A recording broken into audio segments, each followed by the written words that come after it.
안녕하십니까. 만화공인중개사의 저자 이용훈입니다. 오늘은 부동산세법 제37강 양도소득세 12 미등기 양도자산의 불이익 및 배제 13 취득시기 및 양도시기에 대해서 같이 공부하도록 하겠습니다. 자, 먼저 미등기 양도자산이란 등기할 수 있는 자산임에도 불구하고 등기를 안하고 양도한다는 뜻이고, 그 경우에는 이 불이익을 주겠다는 겁니다. 즉 비과세 혜택 같은 걸 안 주겠다는 얘기고, 배제라는 건 뭐냐면 부득이하게 미등기할 수밖에 없는 자산인 경우, 물론 등기할 수 있는 자산이지만 부득이한 경우, 그런 경우에는 이 불이익을 배제해 주겠다, 즉 불이익 안 주겠다, 이 얘기입니다. 그러면 요걸 알기 위해서는 뭘 알아야 되냐면, 우리가 양도소득세 과세하는 소득 있지 않습니까? 과세 대상. 다시 한번 짚고 넘어가겠습니다. 첫 번째는 부동산이었죠. 부동산. 자, 우리 양도소득세 과세 대상. 왜냐면 등기할 수 있는 게 뭐고 아닌 게 뭔지 보기 위해서 지금 공부하는 겁니다. 부동산은 토지, 또 하나는 건물, 건축물, 건물 뭐 다 부대시설 다 포함하는 개념입니다. 자, 그러면 토지하고 건물 양도할 때 등기해야 된다, 안 해야 된다? 등기하잖아요. 토지 등기부, 건물 등기부 있지 않습니까? 요거고, 두 번째는 부동산에 관한 권리가 있었어요. 우리가 배운 것 중에. 부동산에 관한 권리. 자, 세 번째는 뭐가 있었습니까? 주식이 있었죠. 주식 등 해서 주식. 굳이 안 배워도 되지만 시험 문제 지문으로 나올 수 있기 때문에 배웠습니다. 대주주가 갖고 있는 거, 그리고 그 증권 시장에서 거래되지 않는 거, 그리고 비상장 법인의 주식, 이런 것들. 네 번째는 기타 자산이라고 있었어요. 기타 자산. 기타 자산 네 가지 나오죠. 그 점포 영업권 뺀 그냥 시설물하고 같이 처분되는 영업권. 점포 영업권은 제외. 그거는 종합소득세 과세. 그리고 그 회원권 같은 거. 그리고 그 과점주주가 소유한 주식. 그리고 특정 주식들. 골프장, 콘도미니엄, 이런 그 부동산 과다법인 그런 주식, 특정 주식 같은 경우, 이런 것들. 근데 3번하고 4번은 여러분들 보고 한번 읽어만 보시라고 했어요. 이해만 하면 된다고. 자, 그 중에 이거 기타 자산의 1번하고 영업권하고 그 회원권 같은 거는 유심코라고 그랬고요. 자, 그러면 중요한 건 3번, 4번은 이건 사실 우리가 등기하고 상관이 없어. 그래서 1번, 2번을 중심으로 좀 봅니다. 자, 그럼 부동산에 관한 권리는 또 세수는 아니죠. 기억이 나시면 천재예요. 그런 분들은 진짜 머리 좋으신 분들이야. 나도 몇 년째 이걸 강의하고 공부하는 저도 어떤 때 헷갈리는데, 그걸 한번 보고 또 한번 듣고 기억하면 대단한 분들이에요. 근데 선생님 저번에 들은 것 같은데 이분도 훌륭한 거예요. 처음 들어요 선생님 오늘. 괜찮아요. 그게 듣기 전에 사람 자꾸 잊어버리고 새로 놓고 잊어버리고 새로 놓고, 이거 반복하다 보면 나중엔 제가 얘기 안 해도 하면 하고 압니다. 그런 날까지 공부하시면 100% 합격하니까 처음 듣는 것 같으면 또 들으면 돼요. 지금. 자, 부동산의 권리는 뭐가 있냐면 그 부동산을 취득할 수 있는 권리가 있었어요. 부동산을 취득할 수 있는, 취득한 건 아니고 취득할 수 있는 그런 권리예요. 취득할 수 있는 권리, 할 수 있는 권리. 두 번째가 자, 지상권. 지상권 등기하죠. 자, 등기하는 것만 밑줄 치는 겁니다. 지금. 왜? 미등기 등기할 수 있는데 안 한 이게 뭔지 알기 위해서 지금. 자, 세 번째는 전세권이 있었어요. 전세권과 또 뭐가 하나 있었죠? 등기된 임차권이라고 했어요. 등기된 임차권. 등기하지 않은 임차권은 등기가 안 됐으니까 그건 미등기 양도자산이 아니에요. 그거는 등기된 임차권. 자, 이런 경우. 자, 그러면 부동산을 취득할 수 있는 권리는 등기를 못해. 이거는 취득할 수 있을 뿐만 아니라 어디 등기를 할 수 있는 게 아니야. 그래서 이거는 등기 대상이 아니다. 아니야. 그러면 이거는 등기 안 하고 양도해서 양도시스템은 내면 돼. 즉 요거는 등기 대상은 아니니까 등기는 할 필요 없고 뭘 해야 된다? 양도했을 때 신고는 해야 된다. 이게 양도서 신고 납부잖아요. 신고하고 납부해야 되는 대상이지 등기할 필요는 없는 거예요. 등기를 안 받아주니까 당연히. 자, 근데 이거 등기할 수 있는 거 5개 있었죠? 아토 개주공,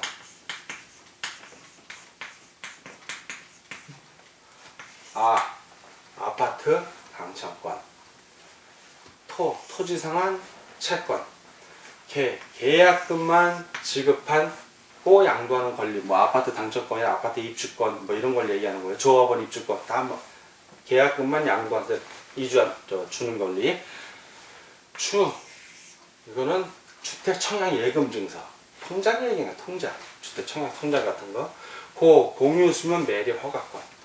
자, 이런 것들은 부동산을 취득할 수 있는 권리예요. 공유 수면 매립하면 땅이 되잖아요. 그럼 그게 등기할 수 있는 권리가 되니까 허가권 같은 경우도 부동산을 취득할 수 있는 권리가 되는 겁니다. 이런 것들은 신고하고 납부만 하면 되는 거예요. 등기 대상은 아닌 거고. 자, 그럼 미등기 양도소득세 불이익을 받을 수 있는 거죠. 양도 안 하고, 자, 다 등기가 돼 있어. 토지, 건축물, 지상권, 전세권, 등기된 입주권은 등기가 돼 있는 것들이에요. 이런 것들. 자, 이런 것들. 지금 V 표시한 것들. 이런 것들을 누군가 양수 받은 다음에 그 등기를 해야 되는데, 자기 소유 명의로 전세권을 설정한 상태에서 누군가 이전을 받았다면 이전 등기를 해야죠.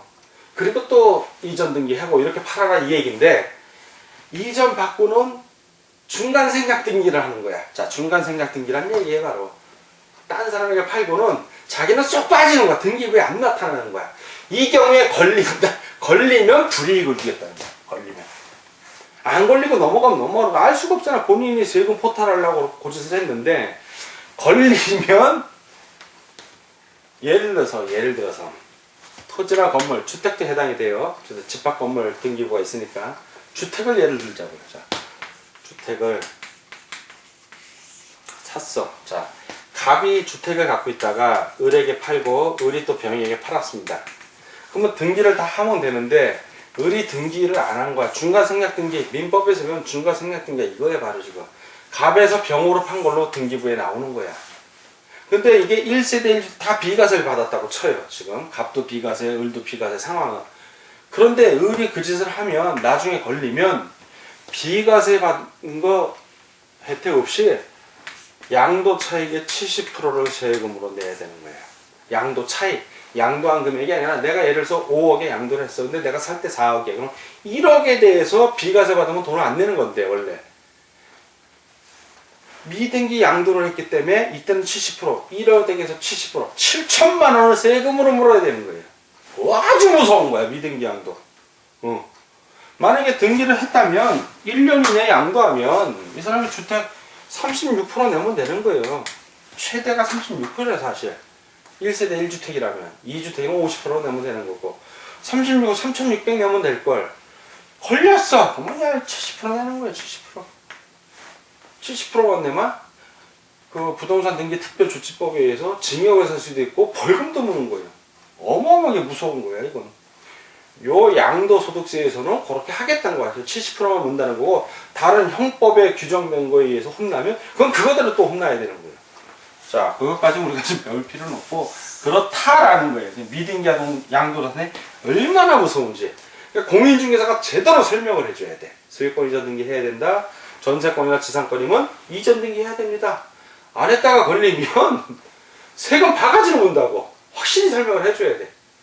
자, 이런 권리들을 양도했을 때, 이렇게 미등기로 양도했을 때, 방금 뭐라고? 토지, 건축물, 아파트 해당돼요. 지상권, 전세권, 등기된 입자권을 내가 양도를 받았어. 그 상태에서 양도를 하려면, 다시 양도하려면 반드시 등기하고 양도해라 이 소리예요. 그렇게 등기 안 하고 양도를 하면 어떻게 되냐? 자, 지금 그걸 보자고요. 지금부터 어떤 불이익을 받는가? 자, 불이익. 자, 먼저 불이익부터 배우는 거예요. 불이익. 첫 번째, 양도소득세. 자, 양도세라고 해요. 자, 양도소득세를 비과세 받을 수도 있는데도 불구하고 미등기 양도자산하면 비과세를 안 해주겠다는 얘기야. 다 내라 이거야. 비과세 배제. 자, 만약에 감면 받을 수도 있었어 사실. 근데 미등기하면 감면도 안 해주겠다는 얘기예요. 당연하죠. 미등기를 왜 해?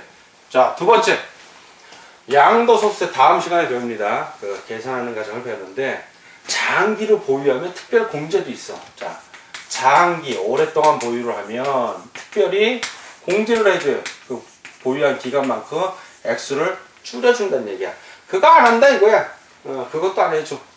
자, 그리고 양도소득 기본본세라고 있어. 한 250만 원 해주는데, 양도소득에 대해서도, 요 양도소득에 제일 먹어보면 3개 나오는 거예요. 그런데 양도소득 자체를 감을 해줘. 1년 단위로 한 250만 원씩. 이 공제도, 양도소득 기본공제도 안 해주겠다. 아주 그냥 벌이 센 거예요, 지금. 자, 그리고 세 번째, 아까 말했지만, 중과 양도소득세 몇 프로? 제일 높아, 70%. 70%. 여러분들 양도 차익 한 2억 생겼어. 기분 좋다고 했는데 1억 4천 세금 내려면 눈 튀어나오는 거예요. 예. 중과 70%. 엄청 센 겁니다. 설사 비과세했다 해도 배제돼서 70% 나오는 거예요. 자, 그리고 필요 경비 계산이나 요즘은 이건 다 없어요. 지금은 다 실거래가로 계산해요. 2005년도 이후로는 다 실거래가 계산이기 때문에 거의 없고, 이게 아주 몇 년 전 거야. 몇 년 전 거라 하더라도 미등기 있으면 다 추적해갖고 이렇게 하고, 그 계산 공제 일괄적으로 대충 개괄적으로 계산한 데서 계산 공제라고 그래요. 필요 경비를 양도 차익 계산할 때 양도 차익이 뭐냐면, 내가 양도한 가액이 있어. 판 금액을 얘기해. 양도 가액에서 필요 경비를 빼면 내가 들어간 경비, 즉 취득할 때 돈 낸 거 있을 거 아니에요. 그런 경비를 얘기하는 거야. 빼면 요게 양도 차익이야. 자, 내가 5억에 샀어. 취득을 4억에 했어. 이것저것 다 합쳐서. 그럼 빼면 1억이잖아. 이 1억이 양도 차익이란 얘기예요. 자, 이 양도 차익. 그런데 이 양도 차익을 계산하면 이 필요 경비가 나오는데, 이러한 필요 경비를 개괄적으로 계산한 데서 계산이야. 그래서 개괄적으로 계산할 때는 공제를 해줘. 공제를. 좀 공제를 해줍니다. 왜? 그때는 양도가액도 필요 경비가 아니라 공시지가로 하기 때문에. 그 같이 계산을 해주는데, 보통 3% 정도로 공제, 일반적으로 이렇게 계산으로 3%를 하는데, 이것도 10분의 1밖에 안 해준다는 얘기야. 이걸 10분의 1만 해주겠다. 0.3%만 공제해주겠다는 거야. 엄청 줄어서 거의 공제 안 해준다는 얘기예요. 이렇게 불이익을 당한다 라는 걸 반드시 여러분들이 유념을 해주셔야 돼요. 자, 아까 말했던 건 배제하는 거, 불이익을 배제. 부득이하게 미등기할 수밖에 없는 상황들이 벌어지는 경우가 있어요. 자, 거기에 한 7가지 정도가 나오는데 꼭 한번 점검해 보겠습니다. 자, 7가지 정도. 어떤 경우에 배제를 하는가? 자, 불이익을 배제하는 거야. 즉, 불이익 안 주겠다는 얘기죠. 첫 번째는 장기 할부 조건으로 사는 경우. 장기 할부 조건. 자, 장기 할부 조건으로 취득한 자산을 양도 당시 취득에 관한 등기가 불가능해. 등기가 안 돼. 자, 그런 경우. 부득이한 경우잖아요. 두 번째는 법률 규정상 또는 법원 판단에 의해서 등기 안 해도 된다. 이런 규정이 있거나 판단이 있을 때 가능하다는 겁니다. 세 번째는 농지야, 농지. 이거는 농지만 해당이 되죠. 농지 중에서 비과세되는 농지나 감면받는 거. 오직 농지 비과세에서 농지의 교환, 그리고 분할 배웠죠? 대토는 감면만 대상이에요, 대토. 자, 요 감면, 이런 경우는 미등기 해도 농지만큼은, 도시지역 농지는 해당 없고, 농림지역의 농지. 이 농지들은 미등기해도 요거는 혜택을 주겠다는 거예요, 그냥. 자, 농지만큼은. 자, 네 번째는 무허가야. 등록할 수가 없고 등기도 못해. 무허가로서 1세대 1주택, 요거는 봐주겠다는 게 서민들이잖아요. 내가 주택이 있는데 한 채밖에 없는데 이게 허가가 안 나와 집에. 그럼 등기도 못하는 거야. 뭐 등기할 수가 없는데 어떻게 미등기 할 수밖에 없지. 봐주겠다는 거예요. 이런 경우도 혜택을, 이건 불이익을 안 주겠다, 이런 경우. 자, 그리고 토지구의 정리사업이 됐어. 자, 토지구의 정리사업. 이렇게 정리사업 하는 경우에는 일괄적으로 하니까 토지 취득 등기를 하지 않고 양도해도 됩니다. 이런 경우에는. 자, 이건 공적인 사업들이니까. 6번째는 그 환지 처분. 자, 채비지. 건설업자가 도시 개발 사업이라든가 아니면 도시 그 주거환경 정비 사업 같은 거 할 때 이 건설업자 건설업자가 일해주고 대신 채비지로 채비지로 토지를 취득하는 경우에, 자, 그럴 때 환지 처분하기 전에, 환지 처분 공고 이전에 그 채비지로 그 건설업자가 용역의 대가로 이 취득한 채비지를 환지 처분 공고 이전에 양도한 경우에는 등기를 하기가 애매해요. 그런 경우에도 봐주겠다. 이건 건설, 도시개발 사업이나 그 도시환경 정비, 주거환경 정비 사업 이런 정비 사업을 원활히 진행하기 위해서 혜택을 주는 거예요. 빨리빨리 진행하라고. 자, 7번째는 상속받은 자산이에요. 자, 상속을 받았는데, 그럼 아버지가 돈을 내가 상속을 받으면 내 등기를 해야 되는데, 안 해도 법률 규정상, 이거는 등기 안 해도 된다고 나오잖아요. 우리 민법에서 배웠죠. 그 상태에서 공공사업이 시행이 된 거야. 공공사업. 그러면 내 이름으로 상속 등기한 다음에 공공사업자에 넘겨야 되지만, 그 공공사업 시행을 좀 원활히 하기 위해서 바로 상속 등기 안 하고, 돌아가신 아버지 거에서 바로 사업자로 이전 등기해주는 것도 봐준다는 얘기야. 이런 경우는 공공사업위에서 봐준다는 거야. 사업을 빨리 하기 위해서. 이런 7가지의 경우에는 불이익 준다, 안 준다? 안 준다. 그래서 배제한다는 얘기입니다. 불이익 배제. 자, 그리고 이제 취득 시기하고 양도 시기가 나와요. 자, 여러분들은 이 취득 시기하고 양도 시기는, 아니, 양도소득세 배우는데 왜 취득 시기 왜 배워? 이러는 분들 많아요. 아, 나도 그 이해해. 저도 처음 공부할 때 아니신데, 양도소득세 왜 취득세 배울 때도 헷갈려 죽겠는데, 양도소득세 또 나오네? 짜증이 나더라고요. 근데 짜증 내시면 안 되고, 다 연결이 돼 있어요. 여러분이 공인중개사가 돼서 주택을 매매했다고 칩시다. 그러면, 매수하는 사람한테는 취득세 설명해줘야겠지. 그렇잖아요. 그럼 양도하는 사람한테 뭐 해야 돼? 매도하는 사람. 양도소득세 설명해야 될 거냐? 하나의 사건에 대해서 2개가 동시에 벌어져. 그걸 2개 동시에 보자. 왜 그런지 보면, 자, 갑이 매도인이에요. 매도인. 여러분이 지금 중개를 하는 거예요. 눈 크게 뜨고 보세요. 지금. 왜 취득 시기하고 양도 시기를 같이 배우는지를. 을이 매수인이야. 매수인.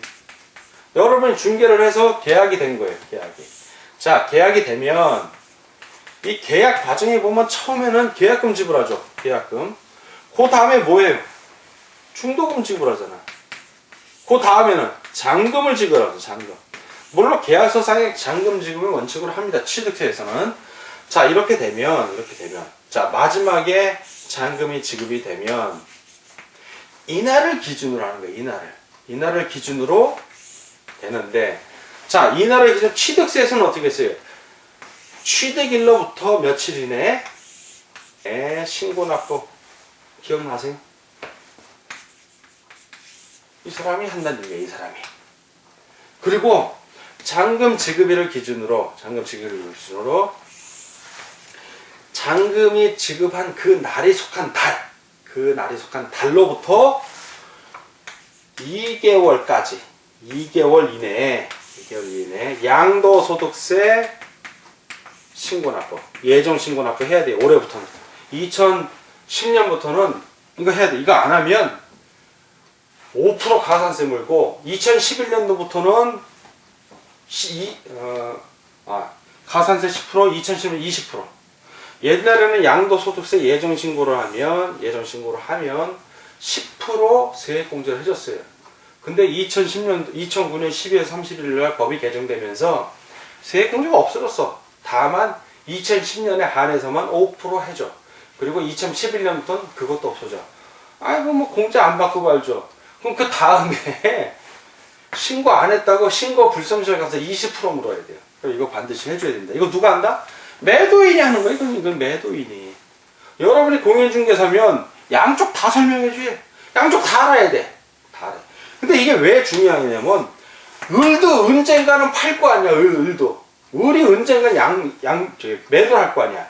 그럴 때 을이 언젠가 병익이가 판다면 이 사람이 보유기간 같은 거 정할 때, 보유기간 또는 이 사람이 얼마나 양도를 했나, 양도 시기 정할 때 그 원칙이 이 잔금 지급일이 취득한 날이야. 그날로부터 또 잔금 지급을 했던 이 기간이 몇 년이냐, 이게 보유기간 되는 거야. 3년이면 3년이고, 이거 5년이고. 그래서 이 날이 중요한 거야. 결국 이 날, 취득한 날로부터 또 양도한 날. 그 같은 날이 되는 거야. 그래서 취득 시기는 양도 시기야. 결국 취득한 날이 양도예요. 나 매수인 입장에서는 취득한 날, 양도인 입장에서는 양도한 날이야 그게. 그래서 취득시기 및 양도시기. 양도소득세는 이렇게 나오고, 취득세에서는 양도시기 얘기할 필요가 없잖아. 취득세에서는. 그러니까 취득시기만 얘기하면 되는 거예요. 취득시기에서는. 그러나 양도소득세는 두 개 다 얘기해 줘야 돼. 왜? 양도인, 취득인 둘 다 있기 때문에. 예, 결국 이 취득시기가 바로 양도시기하고 똑같은 날이 되는 거예요. 규정은 똑같다는 거예요. 그게 어떻게 나오냐, 우리 교재에. 기본적으로 이 취득시기 및 양도시기는, 양도소득세에서 말하는 이 취득시기, 양도시기는 기본적으로 대금청산이에요. 대금청산이. 대금을 언제 냈냐? 그냥 대금, 원칙이 대금청산일이야. 뭐 딴 얘기 없어. 그리고 예외적으로 대금청산일이 분명하지가 않을 때, 이게 분명하지가 않아. 그러면 등기부에 기재된 등기등록 접수일, 주식 같은 경우는 자 이름을 게시했다 해서 명의 개서일이라고 그래요. 그러니까 대금을 불분명할 때는 등기 또는 등록, 접수일이 있어. 접수일. 즉 등기 신청일을 얘기하는. 등기, 여러분들 공시법령 배울 때 부동산 등기법에서 등기 신청일에, 등기 신청하면 접수를 받아. 그 접수일이 바로 등기 신청일인 거예요. 똑같아. 등기 신청일이 접수받은 날하고 똑같은 거예요. 등기관 입장에서는 접수일이고 신청일은 신청일이야. 그게 등기 등록 접수일 같은 말입니다. 자, 이렇게 되는데, 양도소득세 원칙적으로 이 대금청산일은 양도소득세에서는 사실상의 대금청산일이에요. 사실상의 대금청산. 불분명할 때는 등기 등록 접수일. 이렇게 되어 있습니다. 그리고 무상승계, 증여인은 증여받은 날, 그리고 상속은 상속 개시일. 뭐 이렇게 여러 가지 연부취득일 경우 우리 교재에 다 나와 있습니다. 여러분들 그걸 읽어보시면 아는데, 취득세하고 비교해 놓는 건 왜냐하면 지방세로서 취득세는 세법의 ABC라고 그랬어요. 가장 기본이야 이게. 근데 취득세, 지금 양도소득세 배우는데 취득세 기억하면 기억이 하나도 안 나야 정상이야. 기억이 나면 훌륭한 분들이고. 그래서 그 취득세 우리 교재에다 일부러 취득세의 취득시기도 또 정리를 해줬어요. 헷갈리지 말라고. 그러나 처음 공부하시는 분들은 그 두 개 다 봐도 좋고, 그냥 양도소득세만 보세요. 그냥 양도소득세 부분만. 헷갈리니까. 취득세 안 봐도 돼. 처음 공부하는 분들은 그냥 양도소득세 있는 부분만 쭉 봐. 아, 원칙이 이용호 선생님이 사실상 대금청산일. 국습한 법보공은 취득세도 사실상 대금청산일, 양도세도 사실상 대금청산일. 헷갈릴 게 없어. 그것만 보라는 거예요. 좀 더 두 번, 세 번 공부하신 분들은 그때 취득시기도 내가 정리해놨으면 이제 그때 비교하면서 그때 보는 거예요. 처음부터 한 번에 보려고 그러면 헷갈립니다. 우리 교재에 나와 있으니까 교재에 있는 걸 참고해 주시기 바라고. 그 기타의 경우에서는 제일 중요한 게 여러분들 뭐냐면 두 가지가, 하나는 시효취득 같은 경우. 민법에서 우리가 시효취득을 하면 이건 법률 규정에 의한 거지만 예외적으로 이거는 등기를 해야 돼. 반드시 소유권 이전 등기를 해야 됩니다. 등기를 하면 등기한 날 취득한 게 아니라 처음에 점유한 날 있죠. 점유를 개시한 날. 즉 처음에 점유한 날. 그날이 기준이 되는 거야. 등기는 물론 20년을 하겠지만 20년 전에 점유한 그날이 내가 취득한 날이 되는 거고요. 자, 그리고 그 취득의제라는 게 있어. 이게 우리나라가 일제시대부터 해방되고 6.25를 겪고 이런 혼란기를 겪었어요. 그래서 부동산이라든가 증권이라든가 이게 자본주의가 너무 빨리 성장하다 보니까 편법이 많고 묵인되는 게 많아서 그거를 정리를 했어. 취득의제라고 해갖고 언제 정리를 하냐면 85년, 86년에 싹 정리합니다. 그래서 그 84년 12월 23일 이전에, 이게 부동산의 경우에 부동산, 토지, 건축물 뭐 이런 것들, 부동산과 관련한 것들은 그 이전에 84년 12월 30일 이전에 취득한 것들은 다 무조건 이전거는 1985년 1월 1일 취득한 걸로, 애매한 것들은 다 이날로 의지해버렸어. 지금으로부터 벌써 20년도 훨씬 전의 얘기입니다. 그리고 증권 같은 경우, 증권 우리 시험 범위는 아니지만 알아두셔야 돼요. 증권 같은 경우는 1986년 1년 뒤야. 1월 1일에 취득한 걸로 그 이전권 이날로 다 모은 거예요. 법을 재정비했다는 겁니다. 그 전에 혼란스러웠던 거를. 그래서 여러분은 뭘 외워야 돼? 이 두 개 중에 이걸 외워야지. 이걸 85년 이걸 우리가 시험 범위가 부동산 관련세법이 증권 관련세법이야. 헷갈려 하지 마세요 제발. 85년이라니 이것만 외우면 돼. 취득 의제 그러면 부동산은 무조건 85년. 부동산 다음에 증권이야. 생각을 해봐요. 부동산이 먼저 있었어? 증권시장이 먼저 있었어? 부동산은 지구가 생성되는 순간부터 있었던 거야. 그러니까 부동산이 85년. 이것만 외우면 증권은 80년 그 다음으로 나와. 알겠죠? 헷갈려 하지 마세요. 자, 오늘 공부 안 하고 수고 많으셨습니다. 다음 시간에 뵙겠습니다. 감사합니다.